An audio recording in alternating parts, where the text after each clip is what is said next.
عليه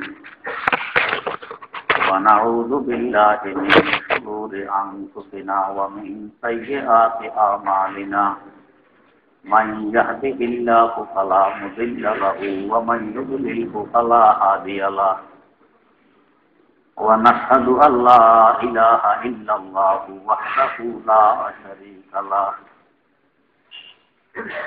ونشهد أن سيدنا ونبينا ومولانا محمدا عبده ورسوله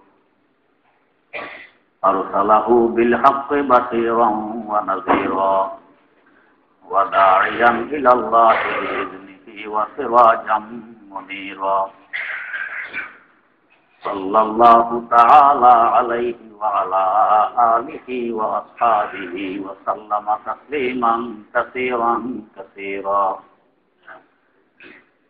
أما بعد فأعوذ بالله من الشيطان الرجيم بسم الله الرحمن الرحيم قل أندعو من دون الله ما لا ينفعنا ولا يضرنا ونرد على أعقابنا بعد إذ هدانا الله كالذي استهوته الشياطين في الأرض حيران له أصحاب يدعونه إلى الهدى ائتنا قل إن هدى الله هو الهدى وأمرنا لنسلم لرب العالمين وأن أقيموا الصلاة واتقوه وهو الذي إليه تحشرون وهو الذي خلق السماوات والأرض بالحق ويوم يقول كن فيكون قوله الحق وله الملك يوم ينفخ في الصور عالم الغيب والشهادة وهو الحكيم الخبير صدق الله مولانا العظيم সূরা আনআমের ৭১ নম্বর আয়াত থেকে তেলাওয়াত করা হয়েছে। এর আগে কাফের মুশরিকদের পরিণতি কি হবে এই সম্পর্কে আলোচনা। কাফের মুশরিকদের পরিণতির কারণ সমূহের মধ্যে একটি কারণ এও এরা রাসূলের জীবদ্দশায় রাসূলকে পরামর্শ দিত। রাসূলের বিয়োগের পর রাসূলের প্রতিনিধিত্বের দায়িত্ব যাদের কাছে তাদেরকেও পরামর্শ দেয় যে এক কাজ করো, আমরা আর তোমরা দুই ভাগ না হয়ে আমরা আপসে মিলে ঝুলে চলি। এটুকু কথা তো বড় সুন্দর, কিন্তু মিলে ঝুলে চলার পদ্ধতি কি হবে, নিয়ম কি হবে, এর মধ্যে মুসলমানদের সাথে মতানৈক্য, দ্বিমত। ওদের দাবি হইল আমরা যেভাবে চলি, মূর্তি পূজা করি, আগে থেকে করে আসছি, তোমরা আমাদের এগুলোতে শরীক হও, আমরা তোমাদের ধর্মীয় কার্যাবলীতে শরীক হব, তাহলে তো আর কোনো দ্বিধাদ্বন্দ্ব থাকার কথা নয়। এই পরামর্শের সাথে মুসলমানেরা একমত কখনো হতে পারে না, কারণ হক এবং বাতিল দুই বস্তু একসাথে হয়ে কখনো চলতে পারে না। হক হকের জায়গায় পৃথক থাকবে, বাতিল বাতিলের জায়গায় পৃথক থাকবে। এরা যেভাবে মূর্তি পূজা করে, মুসলমানরাও যদি এদের সাথে এ ধরনের কার্যকলাপে শরীক হয় তো মুসলমানের তো এই থাকে না, তাহলে মুসলমানিত্ব নিয়েই টানাটানি হবে। কিন্তু ওরা যদি মুসলমানদের ধর্মীয় অনুষ্ঠানে শরীক হয়, এদের তেমন ক্ষয়ক্ষতি নেই, কিছু আসে যায় না। কিন্তু মুসলমানরা তাদের মূর্তি পূজায়, তাদের বিভিন্ন ধর্মীয় অনুষ্ঠানে শরীক থাকতে গেলে, অংশ নিতে গেলে তাদের অস্তিত্ব হুমকির মুখে পড়ে। এজন্য মুসলমানদের পক্ষে তাদের এই পরামর্শ মানা তো সম্ভব নয়। আল্লাহ রব্বুল আলামিন তার প্রিয় হাবিব সাল্লাল্লাহু আলাইহি ওয়াসাল্লামকে এই সম্পর্কে বলছেন, কুল, আপনি এদেরকে জানাইয়ে দিন আনাদউ মিন দুনিল্লাহি মা লা ইয়ানফাউনা ওয়া লা ইয়াদুররুনা, আমরা কি আল্লাহকে ছেড়ে এমন বস্তুকে ডাকবো, এমন বস্তুর উপাসনা করব, এমন বস্তুর কাছে সাহায্য চাবো যে বস্তু লা ইয়ানফাউনা ওয়া লা ইয়াদুররুনা, আমাদের উপকারও আসে না, ক্ষতিও করতে পারে না। উপকার করার ক্ষমতাও তার নেই, ক্ষতি করার শক্তিও নেই।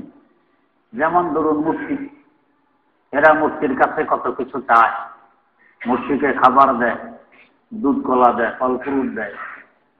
তো এই মূর্তি মাটির তৈরি হোক কিংবা পাথরের কাঠের হোক কিংবা সোনার, না আমাদের ক্ষতি করতে পারে না আমাদের উপকার করতে পারে, কিছুই করতে পারে না।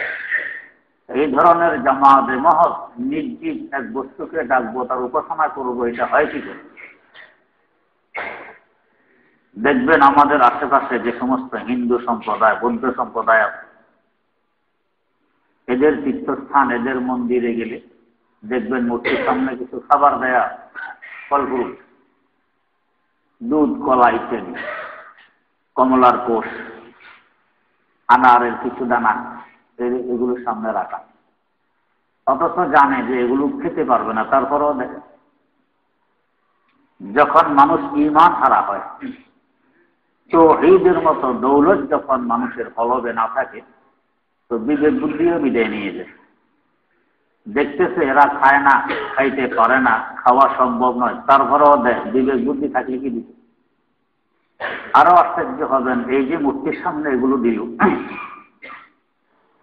যারা ওদের ধর্মযাজক, বৈরাগী কিংবা ঠাকুর, এরা মূর্তির সামনে থেকে কিছুক্ষণ পরে এগুলো নিয়ে এসে আবার বিক্রি করে দেয়।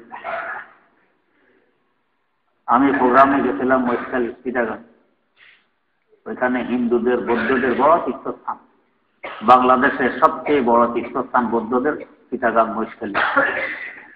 তো দেখলাম, প্রোগ্রামে গেছি তো দেখালে বড় তীর্থস্থান, বিভিন্ন ধরনের মূর্তি আছে। এক এক মূর্তির জন্য এক একজন ধর্মগুরু, ভিন্ন ভিন্ন বাগবাগ আছে। আমার সামনে বিক্রি করলো, মূর্তির সামনে থেকে আনছে। কমলার কোষ ৫-৬টা হবে, আনারের বিচি ১৫০ টাকা হবে না, আরো কম। কলা বিচি ৪০০ টাকা বিক্রি করলো। একজনে কিনলো, কিনে এগুলো মূর্তির সামনে রাখলো। কিছুক্ষণ পর ঠাকুর আবার নিয়ে আসছে, আরেকজনের কাছে বিক্রি করতেছে। আরেকজনের কাছে যে বিক্রি করতেছে, এও কিন্তু দেখতেছে যে আমার পয়সার ফল মূর্তির সামনে দেওয়া হইলো, এটা আবারও এনে বিক্রি করতেছে। সে সারাদিন বিক্রি চলতেছে, মূর্তি তো আর খায় না, বিক্রি চলতেছে, হাজার হাজার টাকা তার কামাই। কি পরিমাণ বুদ্ধির অভাব আমরা দেখি। তাদের উপরে আশ্চর্য হওয়াটা তো স্বাভাবিক, কিন্তু আরো আশ্চর্যের বিষয় হলো আমাদের উপর। আমরাও এরকম করি, যদিও বুঝি না, কিন্তু করতেছি। খুলনা বাগেরহাট হযরত খান জাহান আলী রহমতুল্লাহ আলাইহির দরগা, পাশে আছে একটি বিশাল দিঘি। দিঘিতে 2টি কুমির নাকি বাস করত। একটি রং ছিল সাদা, একটি রং নাকি ছিল কালো। তো কালো কুমিরকে বলা হইতো কালো পাহাড়, সাদা কুমিরকে বলা হইতো সাদা পাহাড়। একটি কুমির মারা গেছে, মারা যাওয়ার পরে এটাকে তুলে এনে মানুষকে যেরকম গোসল দেয়, এটাকে এরকম গোসল দিয়ে, মানুষকে যেরকম কাফন পরায়, এটাকেও কাফন পরাইছে। মানুষকে যেরকম জানাজা দেয়, এটাকেও জানাজা দিবে। মানুষকে যেভাবে কবর দেয়, এটাকেও এভাবে কবর দিবে কুমির। বুঝবুদ্ধি কোথায় গেছে আন্দাজা করুন। আর একটি কুমির আছে দিঘিতে। তো দিঘির ঘাটের মধ্যে এক লোক মুরগি বিক্রি করে, দরকার খাদেম মুরগি বিক্রি করে।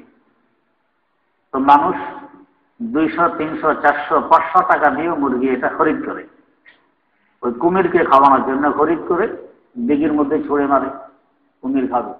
কুমিরের নাম নিশানাও নেই। এরপরে যে বিক্রি করলো, দিঘিতে ছুঁড়ে মারার সাথে সাথে সে লোকে দিয়ে টেনে এনে মুরগি আরেকজনের কাছে বিক্রি করছে, ওর সামনেই। যে ফেললো সে এখনো আছে ঘাটে। আরেকজন আবার 300, 400, 500 টাকা দিয়ে কিনে আবার এই মুরগি ছুঁড়ে মারলো দিঘিতে। ছুঁড়ে মারার সাথে সাথে আবার টেনে নিয়ে আসলো বিক্রেতা নিজেই। সারাদিন এই মুরগি বিক্রি চলতেছে। মুরগি কিন্তু একটা, এই মুরগিটা জান্নার সাথে পানির মধ্যে শীতকালে যদি হয় কি অবস্থা বিক্রি করবে। তো দেখতেছে, তারপরেও এটা খরিদ করতেছে, আবার দিতেছে। দেখো না তো কুমির খাবে, কুমির হইল বাবার পালিত কুমির। হিন্দু ধর্মের উপরে আশ্চর্য হয়ে লাগছে, আমরাও এরকম করতেছি। এগুলো কিন্তু আমাদের ধর্মের কাজ নয়। দিঘির মধ্যে কুমিরের খাবারের অভাব নেই, আপনার মুরগি খাওয়ার দরকার নেই। তাও যদি খাইতে এক কথা, মুরগি তো খাইতেছে না, বিক্রেতার সাথে সাথে তুলে নিয়ে আসছে। এগুলো সব ধোকা দিয়ে পয়সা কামাই করতেছে, ধোকা দিয়ে। সিলেট যান হযরত শাহজালাল রহমতুল্লাহ আলাইহির দরগায়, পাশে দেখবেন হাউজের মধ্যে বড় বড় গজার মাছ। গত 3-4 বছর আগে সব মাছ একসাথে মারা গেছে। মারা যাওয়ার পরে বিভিন্ন জায়গা থেকে বড় বড় গজার আবার খরিদ করে এখানে থাকছে। কিন্তু মানুষ এখনো যায় এগুলো বাবার পালিত গজার। বাবার পালিত গজার কবে মারা গেছে? এগুলো সব নতুন গজার অন্যখান থেকে কিনে এনে ফেলছে। তো মানুষ এই মুড়ি দিতেছে, এই দিতেছে, সে দিতেছে, খাওয়াইতেছে, মনে করে বড় পুণ্যের কাজ, বড় সওয়াবের কাজ। এই ধরনের কুসংস্কার আমাদের মধ্যে এসে জায়গা করে নিয়ে আমাদেরকে বোকা বানায়নি, লক্ষ লক্ষ টাকা কামাই করতেছে এই মাজারিরা। আল্লাহ রাব্বুল আলামিন হেফাজত করুন। কুল আনাদউ মিন দুনিল্লাহি মা লা ইয়ানফাউনা ওয়া লা ইয়াদুররুনা। আল্লাহ রাসূল সাল্লাল্লাহু আলাইহি ওয়াসাল্লাম যেখানে বলতেছে, আমরা কি ওদেরকে ডাকবো, ওদের জিকির করব, ওদের ইবাদত করব, ওদের উপাসনা করব, যেগুলো না আমাদের ক্ষতি করতে সক্ষম, না আমাদের উপকার করতে সক্ষম, কিছুই করতে পারে না। জামাতে মহৎ নিশ্চিত। ওয়া নুরাদ্দু আলা আকাবিনা বাদা ইয হাদানাল্লাহ। আবার যদি আমরা ফিরে যাব ওই জায়গায়, যে জায়গা থেকে আমরা এসে হেদায়েত পেয়েছি, আল্লাহর পরিচয় পাইছি, আবার যদি এগুলো বাদ দিয়ে আবার ফিরে যাব কুফর শিরকের অন্ধকারের দিকে, এটা কি কোনোদিন হইতে পারে? যখন মানুষ আলোর সন্ধান পায় তো আলোর দিকে আসে। অন্ধকার রাতে আলোর সন্ধান পাইলে আলোর দিকে আসে, অন্ধকারের দিকে যায় না। আলোর সন্ধান পেয়েছি ওহীর মাধ্যমে, নবীর মাধ্যমে, এখন আবার যদি ফিরে যাব কুফর শিরকের অন্ধকারের দিকে, কোনোদিন হতে পারে? কাল্লাযী ইসতাহওয়াতহু শায়াতিনু ফিল আরদি হায়রান। ওই ব্যক্তির ন্যায় যে ব্যক্তিকে বুতে পাইছে, বুতে পাইয়া রাস্তা রাস্তায় ঘুরাইতেছে, মাঠে জঙ্গলে ঘুরাইতেছে খুব। এই যুগে একটু কম, আগের যুগে খুব বুতে পাইছে। বাজারে যাইত, সপ্তাহে 1 দিন 2 দিন হাট বসত। বাড়ি থেকে 4 মাইল 5 মাইল 10 মাইল দূরেও হাট বসত। তো মানুষ হাঁটে যায়, রাত্রে হাট থেকে বাড়ি ফিরার পথে দেখে আজকের হাঁটা মাশাআল্লাহ এত তাড়াতাড়ি হতেছে, কোনো কষ্টে অনুভব হয় না, কোনো ক্লান্তি নেই, খুব দ্রুত গতিতে হাঁটতেছি, এই সহজে বাড়িতে পৌঁছে যাব।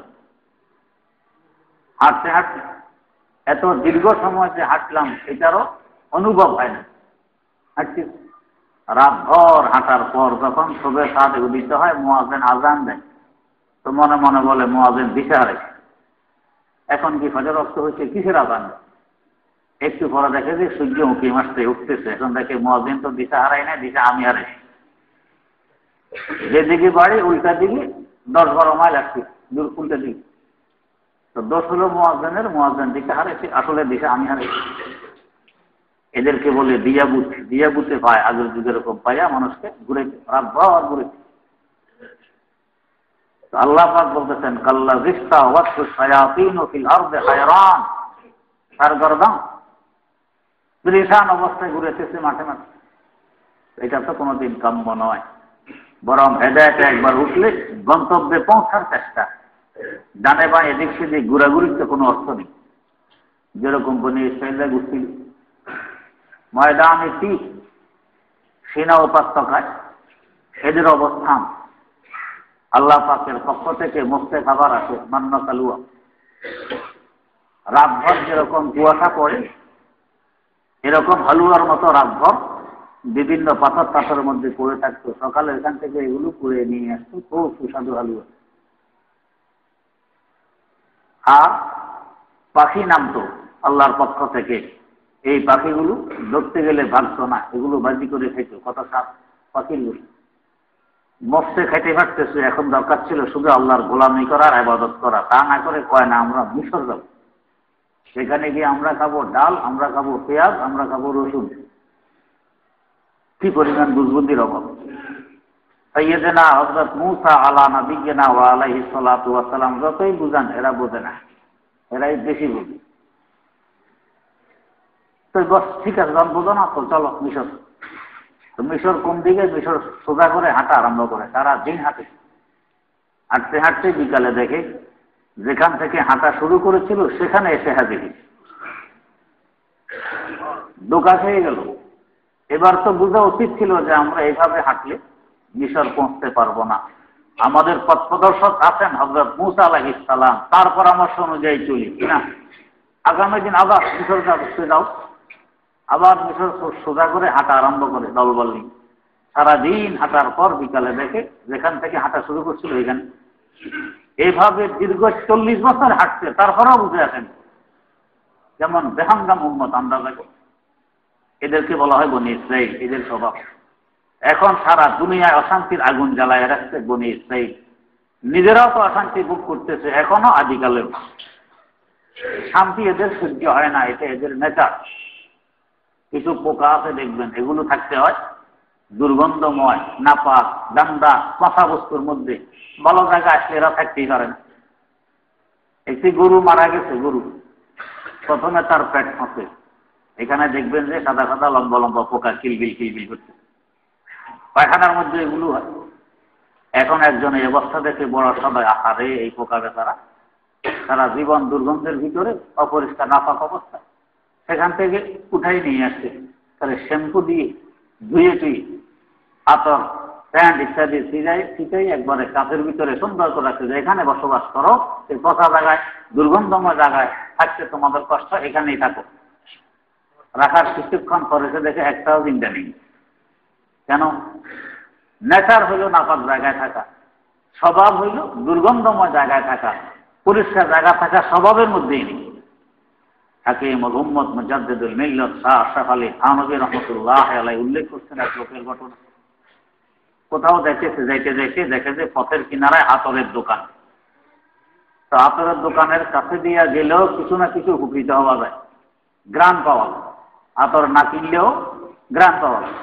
এই জন্য বুজুর্গানের দিন বলেন, রোবরে আতারকে আজ পাহেলু এউ জামা মুআত্তার সাওয়াব আজবু এউ, জামা মুআত্তার সাওয়াব আজবু এউ। তো আতর বিক্রেতার কাছে দিয়ে হাঁটো, না কিনলেও তার কাছে দিয়ে হাঁটো, কেন? কিছু না কিছু গ্রাম পেয়ে। এই বেচারা আতরের দোকানের সামনে দিয়ে দেখেছে, হঠাৎ দোকানের সামনে আসার পরে বেহুশ হয়ে গেল। সর্বনাশ, এক লোক বেহুশ হয়ে গেল। কত ডাক্তার, কবিরাজ, হাকিম হুঁশ ফিরে আসে। খবর দেওয়া হইল তার বাড়িতে। তার বাড়ি থেকে তার ভাই আসছে। এসে দেখে হঠাৎ ভাই চলে গেল। কিছুক্ষণ পর ভাই আসছে, তার মুখ বন্ধ, মুষ্টি বন্ধ। এই বন্ধ মুষ্টি তার নাকের সামনে ঘুরে গেড়ায় নেওয়ার পরে মোড়ামুড়ি দিয়ে উঠে বসতে, হুঁশ চলে এসে। সবাই বসছে, এত হাকিম, কবিরাজ, ডাক্তার সব ফেল, কোনো ওষুধ কাজ করলো না। তুমি এত বড় হাকিম, এত বড় ডাক্তার, কি ওষুধ ব্যবহার করছো? হুঁশ চলে আসছে। কয় না। যখন ভালো করে ধরে মুঠ খুলছে, দেখে মুঠের ভিতরে গু। গু এত বড় ওষুধ? বেহোশ মানুষের নাকের সামনে হুঁশ আসছে। আপনারা আবার এই চিকিৎসা আবার হুজুর ফ্যাটি এক চিকিৎসা, বেহোশ হইলে এবারে গু নিয়ে নাকের সামনে ঘুরাইলি না। এখন তাকে জিজ্ঞেস করলো, ভাই তোর হেতু কি, কারণ কি রহস্য? পরে বলছে, ভাই দেখেন আমরা দুই ভাই মেথর, মানুষের ময়লা পায়খানা পাক করি, ডুব দিই আমরা ড্রেনে, এটা আমাদের কাজ। এই আতর সুগ্রাণ, এটা আমাদের বরদাস্ত হয় না। ওই গ্রান আমাদের কাছে ভালো লাগে। আমার ভাই আতরের দোকানের সামনে দিয়ে যাইতে আতরের গ্রান তার নাকি আসতে সহ্য হয়নি, বেহুশ হয়ে গেছে। এই জন্য হুঁশ ফিরেছি, আবার যে গ্রান আমাদের কাছে ভালো লাগে সেটা দিয়ে। সবসময় ওইখানেই তো থাকি, তো ওইটা যখন নাকের কাছে ঘুরেছি তো হুঁশ চলে। এই পোকামাকড় এগুলো সবসময় দুর্গন্ধের মধ্যে ডুবে থাকে, তাদের নেশাই। ঠিক এরকম ইহুদিদের অবস্থা। তাদের নবী যুগও তারা অশান্তি, সারা দুনিয়ায় অশান্তির সৃষ্টি করে রাখছিল, এখনো অশান্তির সৃষ্টি করে রাখছে। এটা তাদের নেশা, এটা তাদের স্বভাব। আল্লাহ কাল্লাযী ইসতাহওয়াতহু শায়াতিনু ফিল আরদি হায়রান লাহু আসহাবুন ইয়াদউনাহু ইলাল হুদা আতিনা। কিছু সাথী সঙ্গী আছে, ওরা কিন্তু হুঁশ হারায়নি, বুঝতে পাইছে একজনকে সবাইকে পায়নি। এরা ডাকে, এদিকে কই যাও, তোমার বাড়ির রাস্তা তো এদিকে, আমাদের সাথে আসো। মোটে হচ্ছে না, এদিকে এরা তো বুঝতে পাইছে, এগুলো তো বুঝতে পাইছে, যতই ডাকে এদিকে। অথচ রাস্তা দেখানেওয়ালা আছে, পথ প্রদর্শক আছে, সঠিক তথ্য দেনেওয়ালা আছে, তারপরও এদিকে আসবে না, এদিকে বুঝতে পাইছে। সে তো ভাবে যে আমি ঠিক পথে আছি, ওরা সব বেঠিক পথে আছে। আল্লাহ রাসূল সাল্লাল্লাহু আলাইহি ওয়াসাল্লাম বলতেছেন, আমিও কি এরকম বুঝে ধরা মানুষের মতো? তোমরা যেদিকে ডাকো সেদিকে যাবো? কখনো নয়। বুঝে তো তোমাদেরকে পাইছে, আমি কেন তোমাদের ডাকে সাড়া দিব? আমি আমার আল্লাহর ডাকে সাড়া দিব। আল্লাহর পথ হইল আসল গন্তব্যে পৌঁছার পথ। কুল ইন্না হুদাল্লাহি হুয়াল হুদা। ও নবী বলে দেন, আসল পথ হলো আমার আল্লাহর দেখানো পথ, আমি ওই পথের পথিক। তোমরা ডাকতেছো কিছুদিন তোমাদের সাথে মুফতি পূজা করবো, তোমরা কিছুদিন আমার সাথে আল্লাহর ইবাদত করবে, এটা আল্লাহর পথ নয়। আমি আল্লাহর পথে আছি, গন্তব্যে পৌঁছতে পারবে ইনশাআল্লাহ। আর তোমাদেরকে তো গুতে পাইছে, গন্তব্যে পৌঁছতে পারবে না। তো কেন আমি গুতে ধরা মানুষের অনুসরণ করব? তোমরা না আমার অনুসরণ করবে। ওয়াউমিরনা লিনুসলিমা লিরাব্বিল আলামিন। আর আমাকে হুকুম দেয়া হয়েছে আমি সমগ্র জাহানের পালনকর্তার আনুগত্যতা যাতে স্বীকার করে চলি। আমার রাস্তা তো উনি দেখাবেন, তোমরা দেখাইলে এই দেখানোটা তো আমি দেখব না। কাফেররা এইভাবে নবীকে পর্যন্ত পরামর্শ দিয়ে আসছে। ওদের খালাতো ভাইয়ের সংখ্যা এখনো কম নয়, আছে পরামর্শ। বড় বড় আলেম ওলামাকে, পীর বুজুর্গকে পরামর্শ দেয়, হুজুর আপনার এটা করলে ভালো হইতো, এভাবে চললে ভালো হইতো, এটা তো ঠিক করেন নাই। আরে হুজুর থাকবে মসজিদের ভিতরে, হুজুর এখন রাজনীতিকে নামছে। হযরত হাফিজ হুজুর রাহমাতুল্লাহ আলাইহি যখন প্রার্থী হইলেন, আমি তখন ছোট বাকি, বুঝলাম সব কিছু, শুনতাম। অনেকে বলছে, ও এক বুড়া, এ নাকি হাফেজ, গদির লোক হয়েছে, গদির লোক। হযরত মাওলানা মাজহার সাহেব চিটাগাঙ্গের একবার বয়ান করলেন কামরাঙ্গীরচরে, তখন আমি লালবাগ পড়ি। উনি বললেন যে এক লোক বাজার থেকে যাওয়ার পথে আখ কিনছে, আখ গেন্ডারি। তো যাওয়ার সময় খেতের আইলে বসে বসে খাইছে, খাইছে মাশাআল্লাহ, রস মোটেও রাখেনি, পুরোপুরি খাইছে। যা খেতে খাইয়া গেছে। তার পিছন দিয়ে আরেক লোক যাইতেছে, যাই দেখে যে এখানে আখের খোবা কতগুলো পড়ে রয়েছে, দেখি না রস নষ্ট কিছু খাইতেও পারে, সেও আবার বসে বসে খাইছে ভালো করে। এরপরে আরেকজন যায়, দেখে যে আখের শোভা, দেখি না কিছু খাওয়া যায় কিনা। তো সাবাই আর কোন কাঞ্জুসের ফুট কাঞ্জুসে খাইছে, কিছুই রাখেনি, সব খাইয়া গেছে। উনি বলেন যে দেখো, এই দেশের যে গতিতে আছে এই তো শোষণ করে, যে আছে হে খায়, একবার এই খাইলো, একবার এই খাইলো, একবার এই খাইলো, এখন খাওয়ার আর আছে কি? হাবি জুজুর দেয়া খাইবেন কি? খাওয়ার দিন কিছু তো নাই, খাইয়া তো দরকার। এই বদনামি পরামর্শ, আপনার থাকবেন মসজিদে, আপনি কেন ময়দানে আসছেন? আরে ইসলাম এত ছোট্ট দিন নয়, ইসলাম এত সংকুচিত ধর্ম নয়, ইসলাম বিশ্বব্যাপী একটা ধর্ম।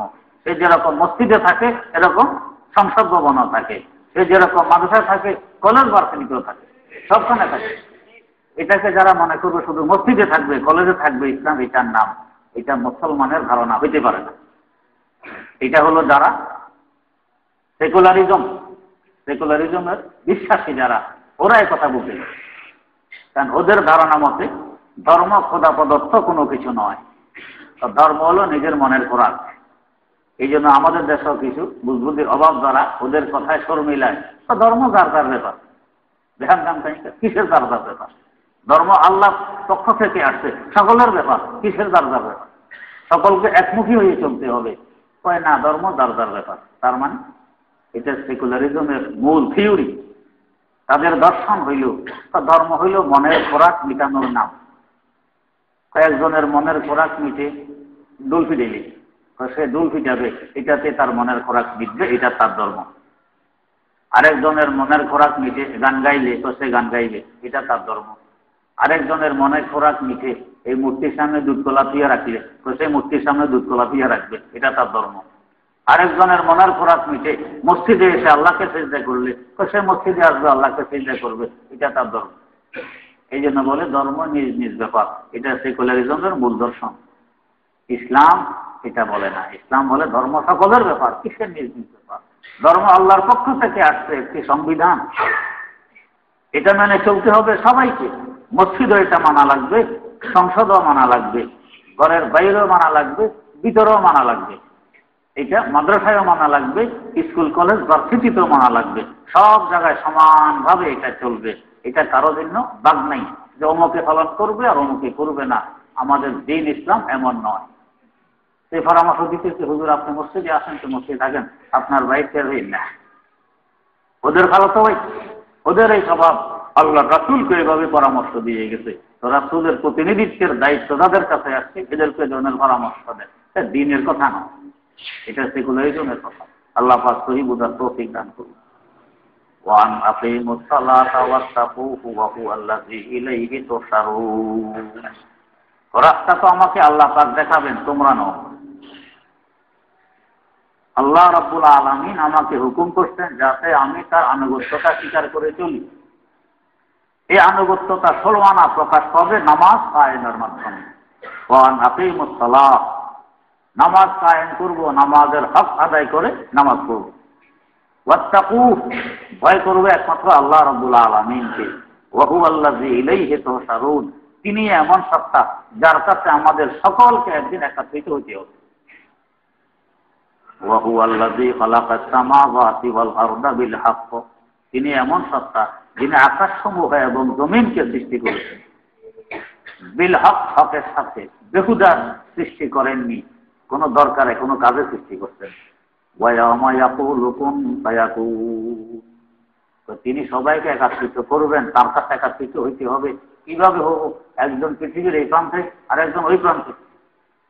একজন গেছে হিংস্র পানির পেটে, আরেকজন আগুনে জ্বলে হয়ে গেছে বর্ষ, আরেকজন গেছে মাটির নিচে। কিভাবে একত্রিত হবে? আল্লাহ পাক বলেন ওয়া ইয়াউমা ইয়াকুলু কুন ফায়াকুন, যেদিন একত্রিত করবেন সেদিন শুধু কুন বলবেন, আর কিছু করা লাগবে না। কুন বলা মাত্র আমরা একত্রিত হয়ে যাব আল্লাহর সাথে। তিনি এমন ক্ষমতা ছিলেন। কাউলুল হক, আল্লাহ পাক যা কিছু বলতেছেন এগুলো হক বলতেছেন, একত্রিত হইতে হবে একদিন। ওয়ালাহুল মুলকু ইয়াওমা ইউনফাখু ফিস-সূর, যেদিন সিংহা ফুঁক দিয়ে আমাদেরকে একত্রিত করবেন তার দরবারে, সেই দিনের ক্ষমতা একমাত্র তাঁর। সেদিনের ছোট মোটো ক্ষমতা অন্য কারো কাছে থাকবে না, পুরোপুরি ক্ষমতা একমাত্র তাঁর। হাকিম সুনাই রহমতুল্লাহ আলাইহি কত সুন্দর ভাষায় বলছেন, আহাদাল লাইসা কামিসলি সামাদাল লাইসা কাফাজলি, আহাদাল লাইসা কামিসলি সামাদাল লাইসা কাফাজলি, লিমানিল মুলকু তুগুই কে সাজাওয়ারে খোদাই। আল্লাহ ওই দিন একমাত্র খোদাই তোমার জন্যই সাজে, খোদাই তোমার জন্যই সাজে। ওই দিনের বাদশাহ একমাত্র তোমারই থাকবে, অন্য কারো থাকবে না। আলিমুল গায়বি ওয়াস শাহাদা, তিনি উপস্থিত অনুপস্থিত সব কিছু জানেন বুঝেন। ওয়া হুয়াল হাকিমুল খাবীর, বড় প্রজ্ঞাময়, খাবীর বড় সতর্ক, সব কিছু সম্পর্কে তিনি জ্ঞাত, জানেন কোথায় কি হয়, কি কারণে হয়, সব কিছু জানেন। এমন প্রজ্ঞাময় আল্লাহর সামনে আমাদেরকে একত্রিত হইতে হবে। অতএব এই কাফের মুশরিক নাস্তিক বদ্দিনের সেকুলারিজমের পরামর্শ শুনে চললে হবে না। আল্লাহ রাব্বুল আলামিনের বাতানো রাস্তার উপরে চলেই গন্তব্যে পৌঁছতে হবে। আল্লাহ রাব্বুল আলামিন আমাদেরকে সহি বুঝে গন্তব্যে পৌঁছার তৌফিক দান করুন। সুবহানাকাল্লাহুম্মা ওয়া বিহামদিক, আশহাদু আল্লা ইলাহা ইল্লা আনতা, আস্তাগফিরুকা ওয়া আতুবু ইলাইক।